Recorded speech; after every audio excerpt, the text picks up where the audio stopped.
For this log, I'm going to explain the previous version of the MiniShell and this version 3 of the MiniShell.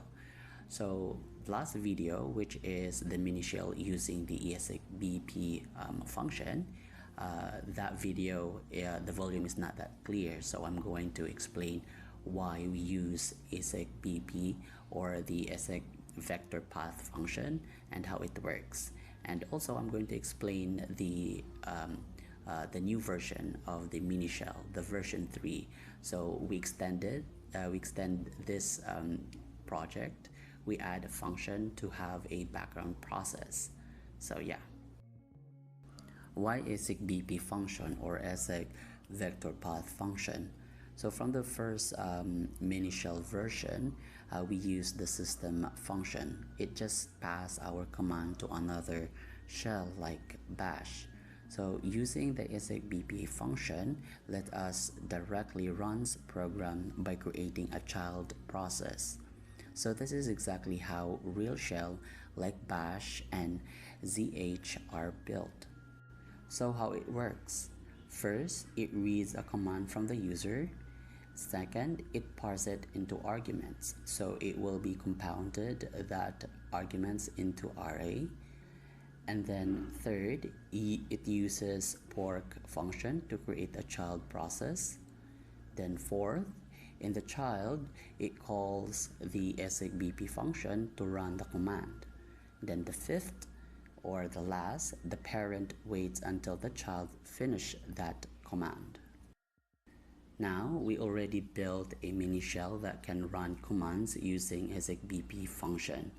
but right now it only runs commands one at a time, meaning you have to wait until one command finishes before the typing or before typing the next one. So real shell like bash let us run processes in the background using the ampersand symbol. That way we can keep typing commands while another program is running. So how the background processes work. Normally, when we run a program with pork function and is a BP function, the parent waits for the child process to finish, which is the wait PID. But if the user types ampersand at the end of the command, we don't want to wait. Instead, we just start the child process and immediately return the control to the user. So what are the changes in the code?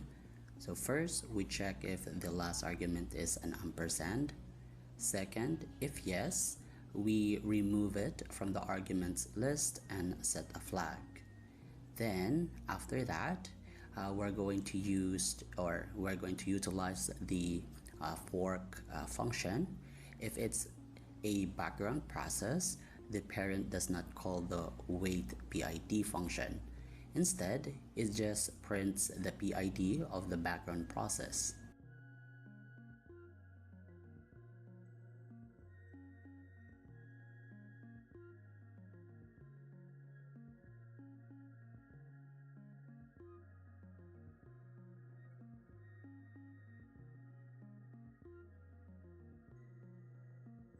Now notice how the shell didn't freeze from 5 seconds.